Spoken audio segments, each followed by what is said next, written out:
Can I have an if conditional sentence with several types in it? Like one clause with if type 2 and the other one if type 3? Sure. And if you do it correctly, it's one of the winning combinations to showcase you are an advanced or proficient English learner. I'll tell you what precisely if type 2. I'd appreciate it if you didn't waste our time. Sun cream, seriously? And if type 3 are. No, if I had my psychic ability back, I would have solved this already. And second, how you can combine them. I'm Freya, teaching the tips and tricks that an English learner or IELTS candidate needs, as I learned many of them through my own journey of IELTS Band-Aid. If type 2 is used when you hypothesize. You imagine that something right now is true, but actually it's not. The structure in if clause, we use simple past most of the time. And in the main clause, we have would, could, might, and even sometimes should, plus base form of the verb. For instance, if she did not have this headache, she could come with you. The meaning, right now, she has a headache and she's not coming with you. One critical point is with pronouns it, she, he, and specifically I. In if type 2, you can use were instead of was when the main verb is to be. Like saying, if I were you, I'd accept his apology. In this structure, using were conveys this message that the sentence is formal, like in an IELTS writing task 2 section, or the hypothesis, the imagination that we are using, can never be true. It's a complete imaginary situation. For example, in this sentence, I am not you and I cannot be you. Yeah? So I can say, if I were you. If I was you is correct, but it seems rather informal. The same goes with this sentence. If she was in my shoes, she would take over the company, just like me. Another example, your opinion should be asked sooner if he were more considerate. Again, in these two sentences, you can replace was with were, and they would become informal. In all the above sentences, we are describing the present situation. Having said that, for future, second conditional is practical too. You visualize something could happen in future. For example, if you wanted to see me again, you could find me at this address. Or it might be better if we didn't say a word about this get-together in public. If you explain this to her, she would understand.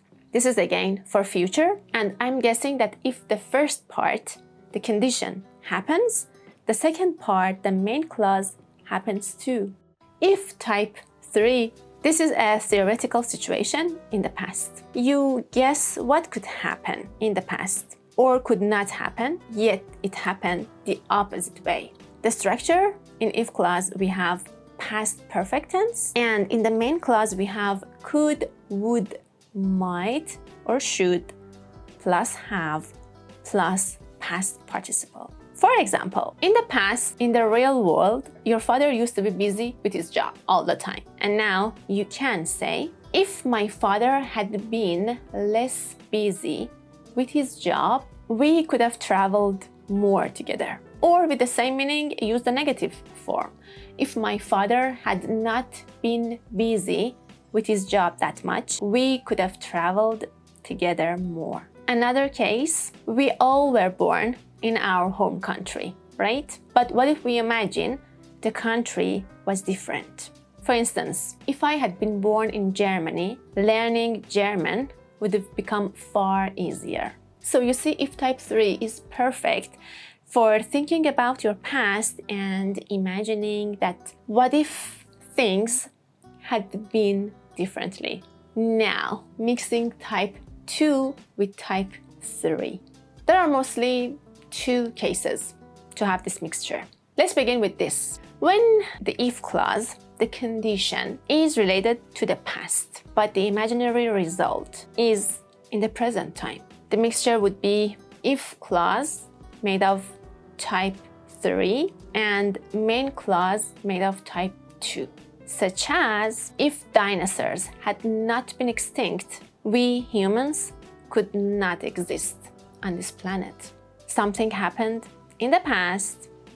We're imagining if it didn't happen that way, and then the imaginary result is related to the present time. Even you can say 3 clauses in a sentence. First, complete if type 3 with its related main clause, then continue and write the main clause with if type 2. For this sentence, I can say, if dinosaurs had not been extinct, mammals wouldn't have turned up, and we humans could not exist on this planet. And the second usage of this mixture of if type 2 with if type 3, the condition, the if clause, has been true. Notice that, has been true, both in the past and right now. But the imaginary result is just in the past. For this case, you can make this form: if clause with if type 2, present hypothetical situation, and main clause with if type 3, past hypothetical consequence. Why the if clause is with the present hypothetical condition, type 2? Let me give you an example so you can understand it better. If I were a man, they would have given me the job.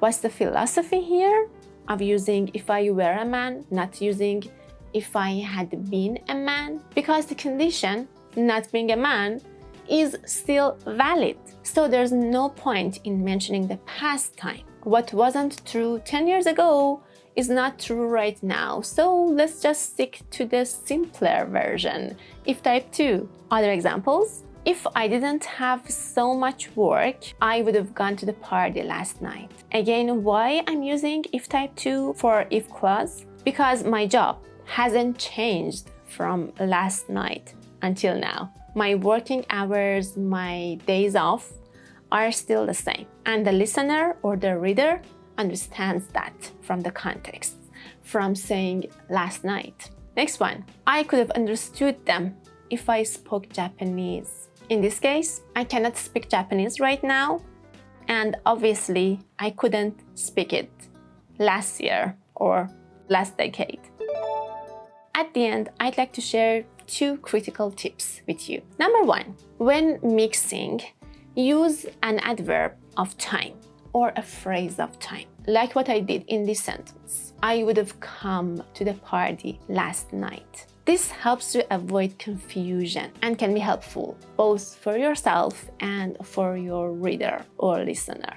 Tip number 2, if type 3 itself is one of those highly complicated structures, and its mixture with if type 2 becomes even more complex. In other words, if you just started learning if conditionals, do not use if type 3 or its mixture in your speaking, because under stress, you may highly likely make the wrong structure. My advice is using it in your writing when you can read it and correct your mistakes. On the other hand, for upper intermediate students or C-level candidates, if type 3 and its mixture with if type 2 are the great score boosting grammatical rule. And likewise, in day-to-day conversations, they represent your proficiency.